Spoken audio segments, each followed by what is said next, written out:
நமது இணைப்பில் பத்திரிகையாளர் திரு சுவாமிநாதன் இணைந்திருக்கிறார். பேசலாம். வணக்கம் சார்.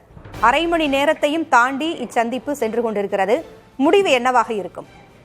நிச்சயமா இன்னைக்கு காலையில தான் கூட்டணியை முறித்திருக்கிறார் ஓ பன்னீர்செல்வம் அவர்கள். தேசிய ஜனநாயக கூட்டணியை முறித்திருக்கிறார்.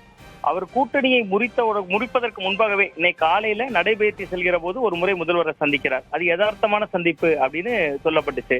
இப்ப மாலையில் அவருடைய இல்லத்திற்கே சென்றிருக்கிறார். இப்ப என்னன்னா, அவர் எதை குறியீடாக கடத்த விரும்புகிறார்னா, தேசிய ஜனநாயக கூட்டணியோடு ஒரு 8 ஆண்டு கால உறவு அவருக்கும் தேசிய ஜனநாயக கூட்டணிக்குமானது. கிட்டத்தட்ட தர்மயுத்தம் நடத்தின நாள்ல இருந்தே தொடங்கின உறவு.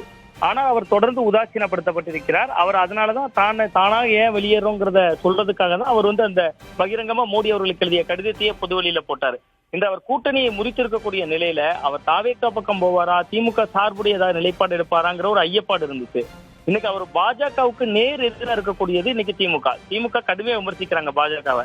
அப்ப இந்த பாஜக தன்னை உதாசீனப்படுத்திய விஷயத்துல தான் எந்த எல்லைக்கும் போவேன் அப்படிங்கறத ஒரு குறியீடா உணர்த்த விரும்புறாரு. அதனாலதான் இன்னைக்கு அவர் அந்த கூட்டணி முறிந்த அன்றைக்கே பாத்தீங்கன்னா முதல்வருடைய இல்லத்துக்கு மாலையில போயிருக்கிறது.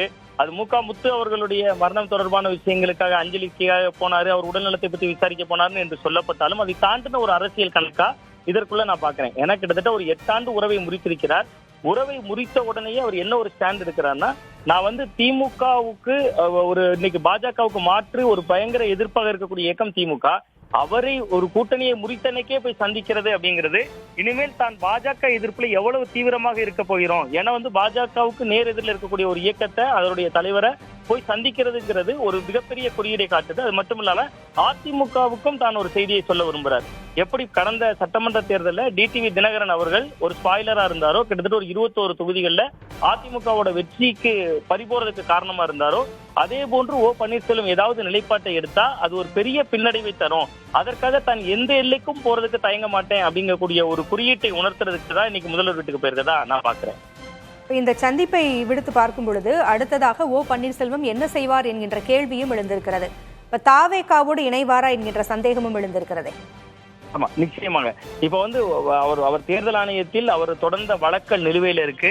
அது ஏற்கனவே தேர்தல் ஆணையம் ஒரு விஷயத்தை தெளிவுபடுத்தியிருந்தாங்க. இன்னும் 4 வார காலத்துக்குள்ள முடிக்கணும்னு எடப்பாடி பழனிசாமி தரப்பு கேட்ட போதே பீகார் தேர்தல் இருக்கிறது, அதனால நாங்க டிசம்பர்ல தான் இதை பண்ண முடியும், முடிக்க முடியும்னு சொல்லியிருந்தாங்க.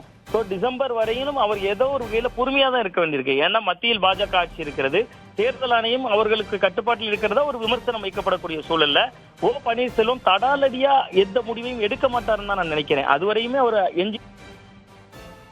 இணைப்பிற்கு வந்தமைக்கு நன்றி சார்.